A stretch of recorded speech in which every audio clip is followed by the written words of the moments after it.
suis qu'un pèlerin, oui, sur cette terre. Je viens contempler la gloire divine qui se manifeste dans ces créatures.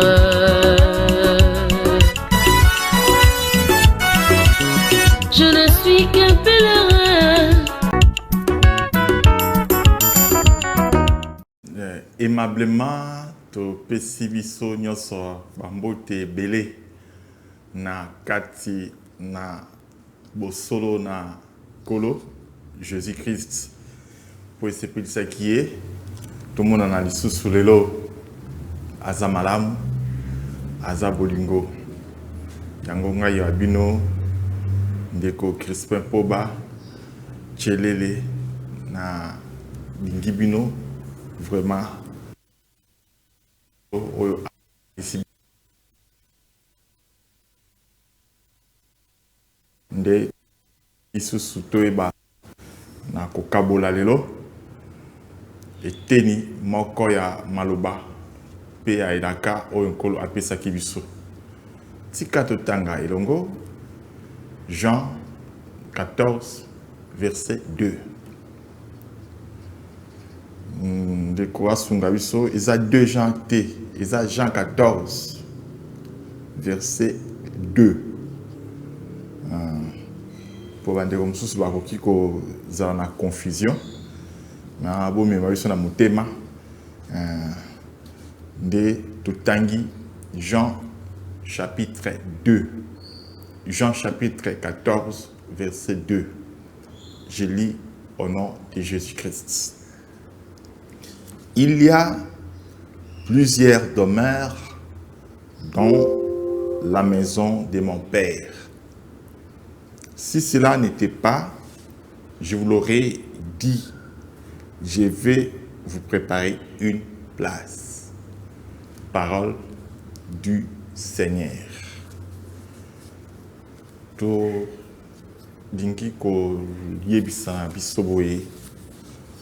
Moningami Monsantu kolonde alakaki na malubanaye nanzela na apôtre Jean. Il y a plusieurs demeures dans la maison de mon Père. Tozwa kaka elobeli oyo parce que nkolo a salelaka ba usage humain pour nako sosolisa biso malobanaye yango kolo azali koloba na Jean 12 verset 3 wana azali koloba na Nicodème. Si vous ne croyez pas quand je vous ai parlé des choses terrestres, comment croiriez-vous quand je vous parlerai des choses célestes? Donc au simba malobana kolo ezali et le bilimoko céleste et sengel na biso na ino to simba et le bil na nzambe na makambo ezali terrestre nde tozali koloba tango kolazali koloba il y a plusieurs demeures dans la maison de mon Père. Il y a une seule maison, mais dans la maison le lenge peka ya bato okende kokuta papa atongi ndako atongi 2 ou 3 chambres, salon ezali, chambre ya parents ezali, chambre ya bana mibali ezali, chambre ya bana basi ezali, cuisine ezali, selon kaka lolenge ya makoki ya moto na moto ay kotonga ndako. Mais kokende okuta ndako eza se moko tozozwa elobeli mwana ya bato ndako ezali moko. Ben, dans la maison il y a plusieurs pièces. La maison là otozundakisa, c'est ça la place que le Seigneur est en train de promettre en disant je veux vous préparer une place. Donc, il y a une seule place, mais plusieurs demeures. Nde na ilobeli ya ndako okomona ndako eza moko. Ekutana ndako wana porte d'entrée pe kaka moko. Mais il y a plusieurs appartements, plusieurs pièces. Donc, des pièces qui composent la maison, c'est ça, Nelobelia, Mosakoli, Jésus-Christ, Dieu Tout-Puissant et glorieux. Alors, il y a plusieurs demeures. Chambre des parents, c'est une demeure. Chambre des enfants, c'est aussi des demeures. Salon, c'est une demeure. Tozolanda, moninga mimo santo. Donc, na ilobeli wana, ozomona ndako moko, mais on a ba demeure ebele. Kolo alingaki koloba boye. Tozwanda kisa mosusu, il y a corps d'un homme. Comme on a moto. Azana nzoto moko. Kasi na nzoto moko na moto. Il y a plusieurs parties. Les parties qui composent l'homme dans un corps, ba partie wana nde eza ba demeure. Nelobeli oyo ya Jean chapitre 14 verset 2. Donc plusieurs demeures na elobeli nzoto na moto tozo zango lokola biteni topé les membres. Il y a nzoto na moto. Selon aussi elobeli, il y a apôtre Paul dans 1 Corinthiens chapitre 12. Il y a un seul corps, mais plusieurs membres. Vous voyez, bien-aimé, ça. C'est ça. Donc, elobelium wana ezali kaka okomona. Il y avait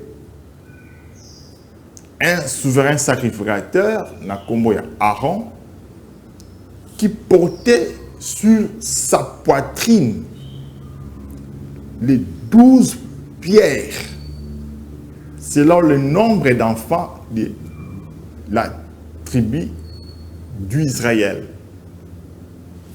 Dans le contexte, il y a Exode, chapitre 28.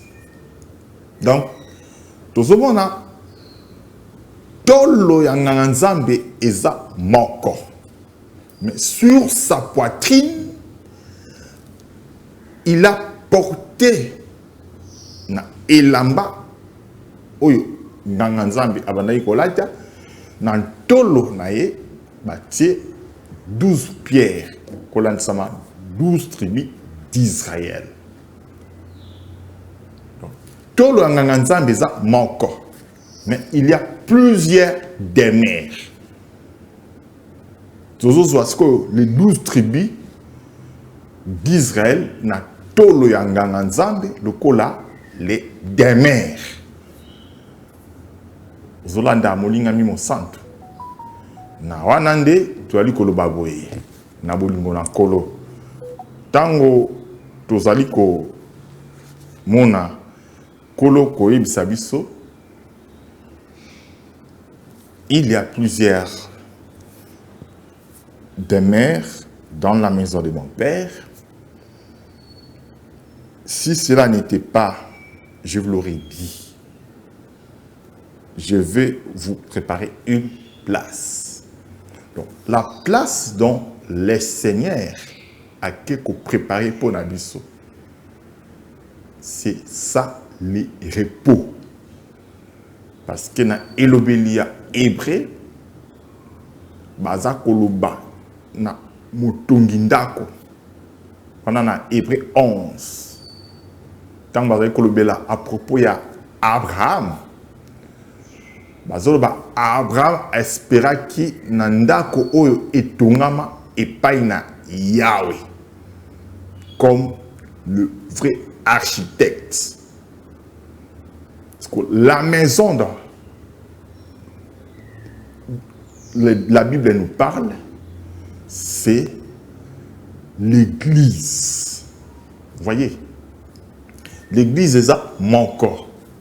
L'église n'a kolo ezaka mibalete, misato te, ezaka ebelete. Église na kolo eza moko. Ndakisaka kate uti kozwa ya nzoto na moto. Ezali moko. Kasi na kati na nzoto na moto tozali komona biteni ebele. Donc il y a une seule place qui est l'église, le corps de Christ. Mais il y a dans cette maison-là plusieurs demeures. Vous voyez? Kolo apambola biso makasi koleka biskanya stozali. Okomona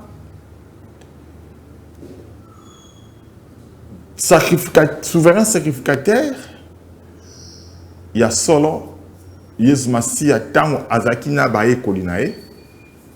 Tozali komona ndenge makomi ezali kotalisa biso Jean disciple o kolo alingaki mingi abandaki kotia tolo nae moto nae na tolo ya Jésus-Christ. Donc les 12 apôtres que Jésus-Christ avait choisis bazaki kozala représenté na Jean. Jean a représenté tous les 12 apôtres. Parce que Jean, comme représentation, il y a 12 apôtres, a tolo moto na poitrine, il y a Jésus. C'est ça les 12 pierres. Israël a 12 tribus, mais ils ont formé kaka peuple, moko, babengi peuple d'Israël. Tribu, il y a Ruben, Israël. Tribu, il y a Dan, Israël. Tribu, il y a Zabilon, Israël. Donc, il y a 12, mais il faut former kaka peuple moko. Ndenge moko, n'est simbi apôtre Jean, baza 12 apôtres, mais baza ko représenter moto moko nde Jean ayali ko vandisa moto na poitrine ya Jésus-Christ. Ndenge moko pekaka les 12 pierres et vanaki na tolo ya souverain sacrificateur. Zolanda molinga mi au centre makamonde zaka bongo. Nde okokende okuta tolo ya le souverain sacrificateur ezalaki ko transmettre vie na les 12. Tolo ya Jésus-Christ et bandaki ko transmettre boyebi et paina les 12 apôtres. Yango les prophètes Paul azali koloba na livre na Actes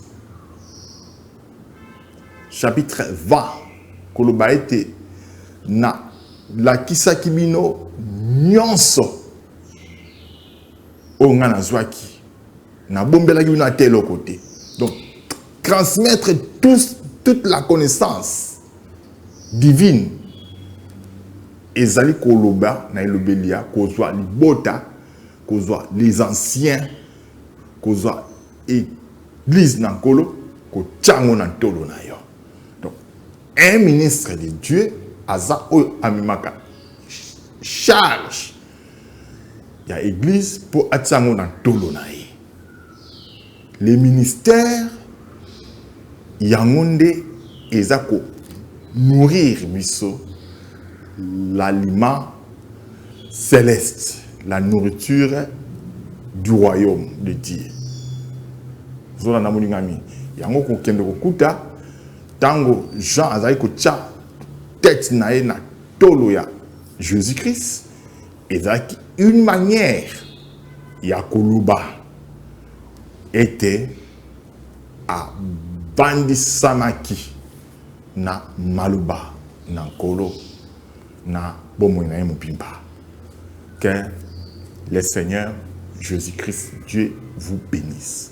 Donc, celui qui vient poser sa tête sur la poitrine du Seigneur, azali kokota na bopemi. Kokota na bopemi, yangwana kokota dans le royaume de Dieu. Donc, celui qui entre dans le royaume de Dieu, il entre dans la maison. Et lorsque le Seigneur a dit, je veux vous préparer une place, cela est pour que l'église zala kotana repos. Vous voyez? Et là, il y a plusieurs demeures que le Seigneur Jésus-Christ, Dieu vous bénisse richement. Na lolenge wana nde tozali ko luba pe kotambola na lisungi na nkolo. Donc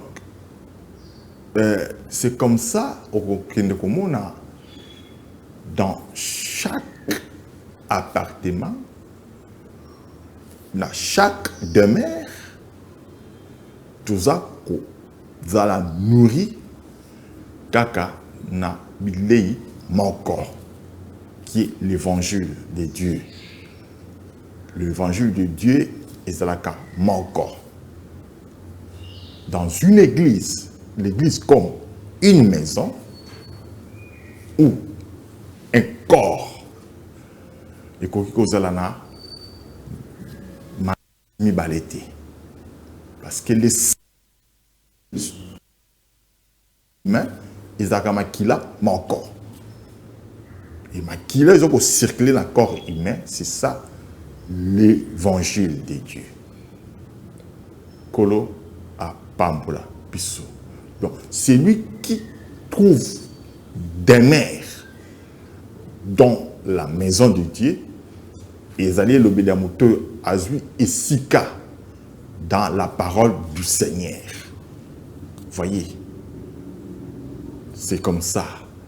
Nde tozali ko luba na lisungi na nkolo pona kotalisa biso makambo oyo.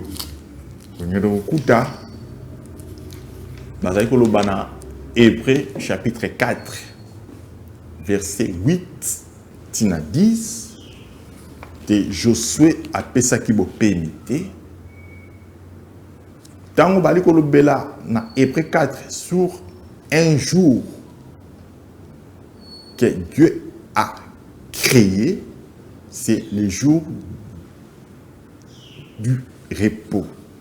Le jour où là il y a repos, il y a mon année, ils allaient elobélia au kota dans la maison. Celui qui entre dans la maison trouve les repos. C'est là aussi le Seigneur avait dit dans son discours, chapitre 11, verset 28, pour dire, venez à moi, vous tous qui êtes fatigués et chargés par les fardeaux, moi je vous donnerai du repos. Lorsque le Seigneur dit, venez à moi, lui qui? Lui, la maison. Donc son corps, c'est une maison. Il appelle tous ceux qui sont fatigués. Celui qui est fatigué, il n'est pas dans le repos. Alors, le Seigneur, étant l'homme du repos, il l'appelle nous. Oye, to kota quitté, to kota potozoa bopé. Voyez, bien aimé ça. Et biso to koti dans la maison, potozoa bopé. Ndakoana, c'est ça la place. Oyo, bazali kolobana elobeli, il y a Jean 14. C'est ça, poitrine. Il y a souverain sacrificateur, au bagaille kolobela, ne l'obéli, il y a Exode 28. Que le Seigneur Jésus-Christ, Dieu vous bénisse. C'est comme ça que Tozali Koloba, comme on a aussi l'Issacolia Cantique, Tozu chapitre 4, Tozu Tanga, verset 8, qui nous a 10. Cantique chapitre 4, verset 8 à 10. Viens avec moi du Liban. Ma fiancée, viens avec moi du Liban. Regarde du sommet de l'Amana, du sommet de Sénir et de l'Hermon, des tanières de Sion, des tanières de Lion, des montagnes de léopards. Verset 9 de Cantique 4. Tu me ravis le cœur, ma sœur, ma fiancée. Tu me ravis le cœur pour l'un de tes regards, par l'un des colliers de ton cou. Verset 10 de Cantique 4. Que des charmes de ton amour, ma sœur, ma fiancée, comme ton amour vaut mieux que le vin, et combien tes parfums sont plus chauds que tous les aromates. Le cœur, il y a bien aimé, tout le monde a le cœur Isaac sur la poitrine. Maintenant, Mouyembi Azali Koloba, tu me ravis le cœur, ma sœur, ma fiancée. Zumuna. Tolo Oyo, Ezali, le lieu d'amour. Et Dieu manifeste son amour. Yakoumi ma biso église nae na tolo nae. Pour amélior sabiso miliki. Pour tozo abomoy. Ezali kati nae. C'est ça le repos. C'est lui qui vient entrer dans la maison. C'est là que tu as kuta pe tu as kozwa bopemi. Liloba na nkolo ndezo pesa biso bopemi. Maloba na nzambe ndezo pesa biso bopemi. Tika tozwa moi et les mamoké, il y a notre bien-aimé héritier Kabea Nganga Nzambe. Nde tokozwa pe toli par rapport à oyo tozali koloba et kolo akozanga te kopambola biso. Tosengi na notre ingénieur le plus qualifié.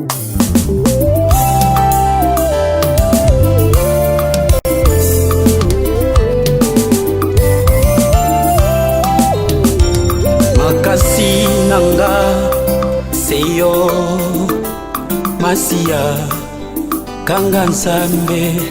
Makasi nanga seyo Masia Kanga Nzambe Yesu. Seyo Masia Kanga Nzambe.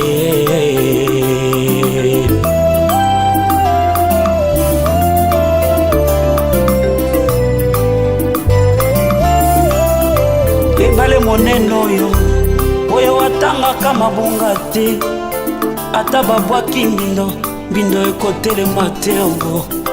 Ebale yango Nzambe nanga ezali yo Yesu nanga ata na ye na mabe nanga yokobwaka ngai te. Nganga Nzambe monene o Nganga Yesu Abraham azelisaki yo Nzambe nanga ye opesaki Isaka Nzambe nanga Yesu Oki Nzambe apetoli moto yo moto mokili okoki kotangela moto wana mabunga te. Alleluya. Sani na yo oyo ya kopetola mosantu elekandelo Nzambe zoka yo fanda wana pona kopetola basantu papa o Nganga Nzambe mapika na yo ekumbaka ngaye tolo na yo Nzambe nanga eyambaka nga mbanga na yo ya bompaka Yesu epambolaka ngaye estuma na yo elekandelo Nzambe ebomba buzoba na ngao nagangi moto aboye na mona te o Nganga Nzambe o yemule yabambeka basantu yawe o papa nanga Yesu yawe ulenda mbeka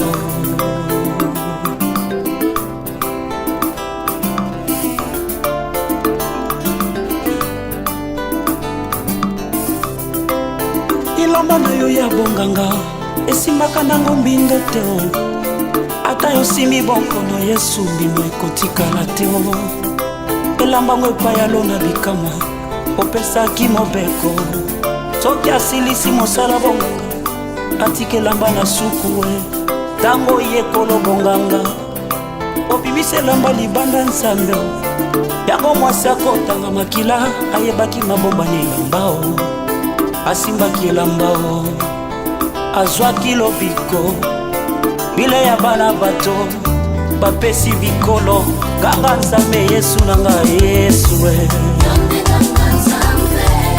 aya nanga mano wacha tumbelaki ombeka Nzambe nanga Nzambe nanga motembesa na yo kosa yaka Yesu Nzambe nanga zalembi na mituna aza kotuna nga tongo pokwa yaya sitepe yaka Nzambe nanga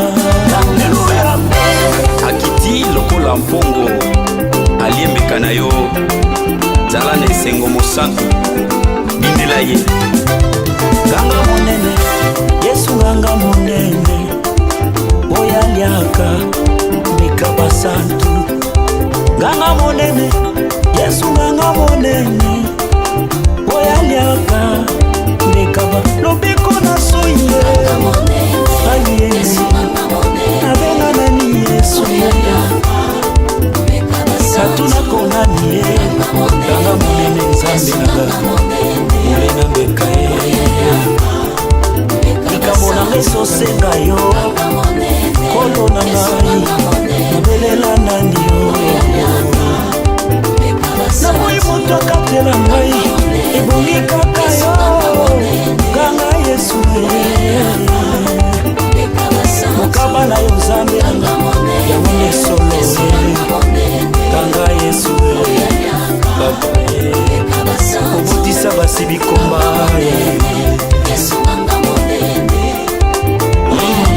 tango Nzambe aliaka mbeka bato ebele bazomona ngo lokola liboma tango ozotumba mabolongo na se butu moi ozomata bangomba ezali kotumba mbeka tango aliaka biyano nango bato bakamwa asutukisaka bato nalingi Nzambe asutukisa mosantu moko mbeka nyonso aliaki na 2022 na bane nyonso wana pesa yo bareponse nango. Alleluya. Mosantu na Israel lebka mai Kolo apambola basali na ye apambola pe biso balandi nde tozali koloba boye na lisungi pe na bwanya na nkolo la place oyo bazali kolobela biso ezali nde ye kolo okongo kende kokuta Israël, le peuple, bazaki na plusieurs demeures.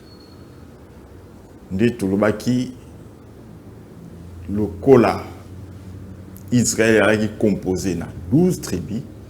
Chaque tribu représente une demeure. Mais nous sommes Israël encore.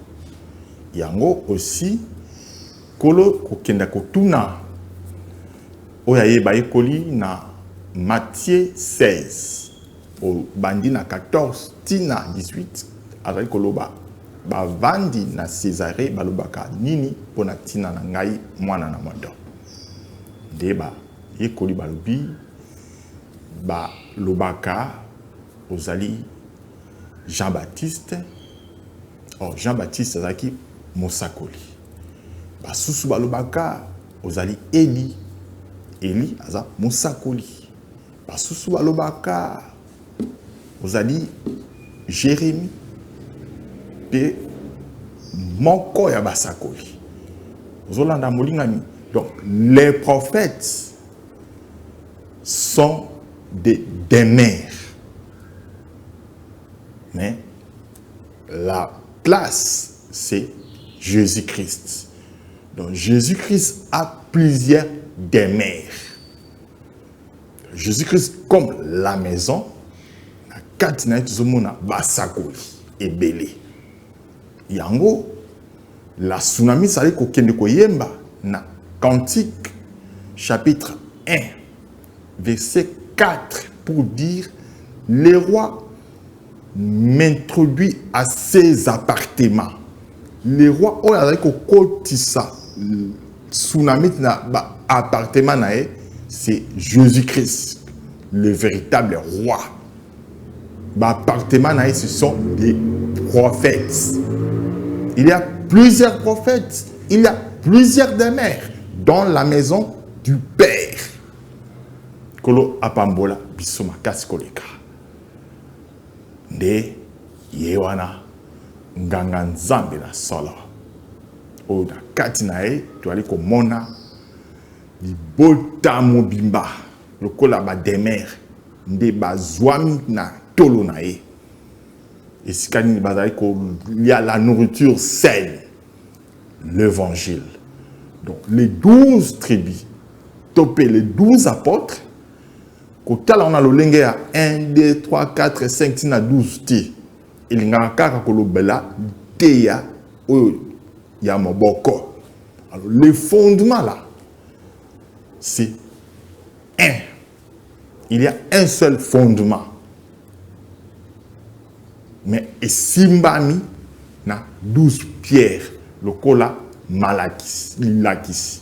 Donc lilakis c'est ça encore. Mais simbami na 12. Okokendo kuta na table. Ou batiaki 12 pains de proposition na ndako na Nzambe. Il y a une seule table.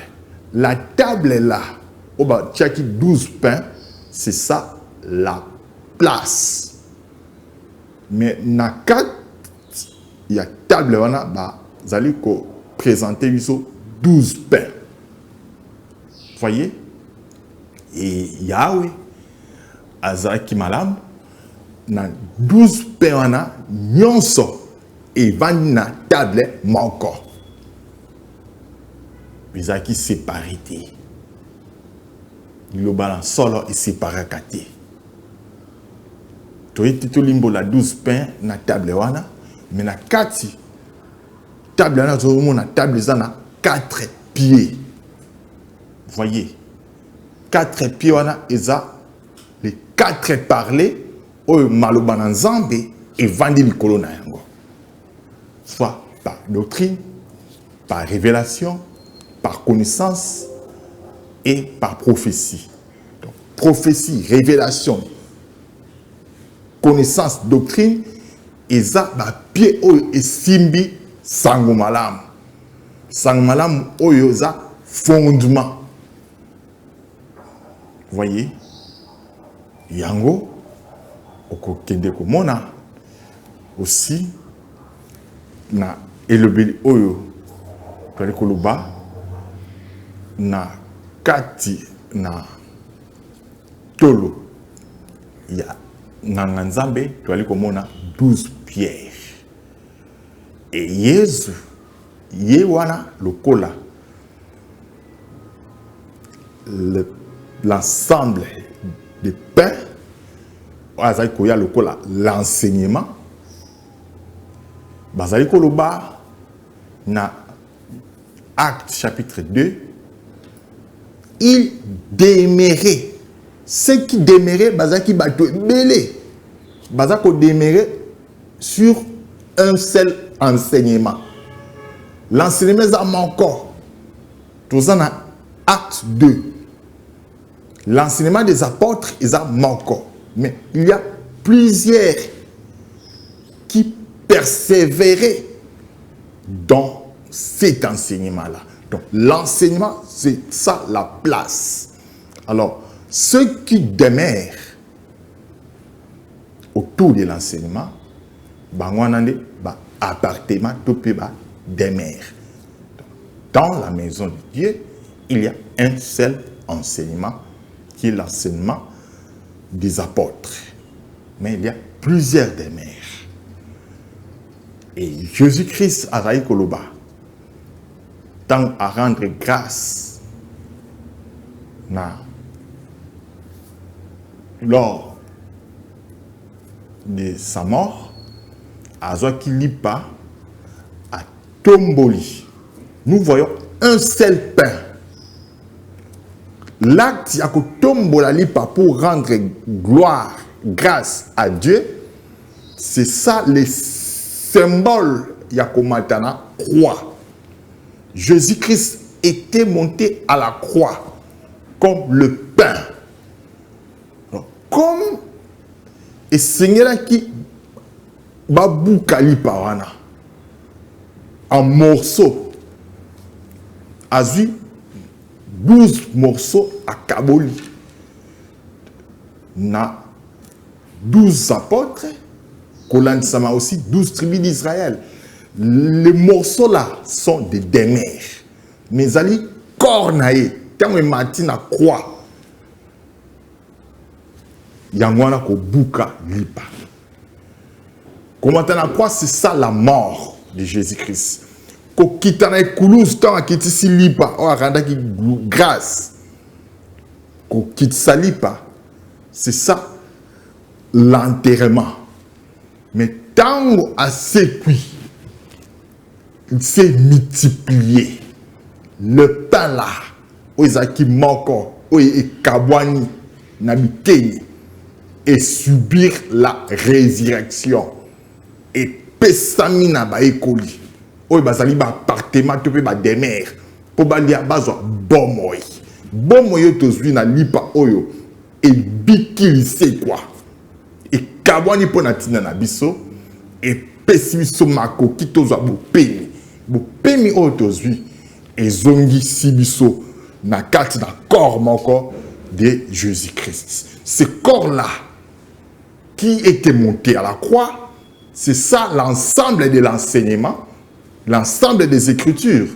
Lorsque à Mikitisi, à Panzani, à Mikaboli, na chaque prophète de tozui lobiko yango oyo maloba ya suka tunga kitolba pona lelo pona tina na biso to simba molinga ni mon santo.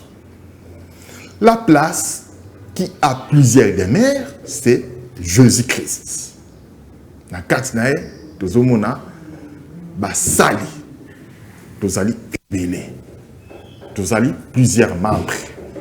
Mais na katina kolo oyo apeti biso bopeni na tina ya kopesa biso liloba na ye tala tina esepelisaki nkolo lelo totambola na lolenge oyo kati na biso na kembo nzambe na makoki nyonso apambola biso makasi koleka nde totelemi awa na lisumi na nkolo eke kolo apesa biso susu makoki na mbala sima tozanga te ya kokabola pona bomoi na biso Quant à moi, je vous aime dans la vérité.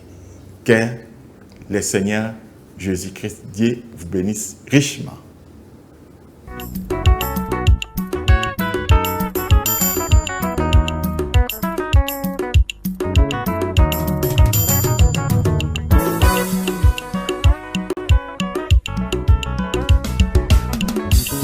Je ne suis qu'un pèlerin, oui, sur cette terre. Je viens contempler la gloire divine qui se manifeste dans ces créatures.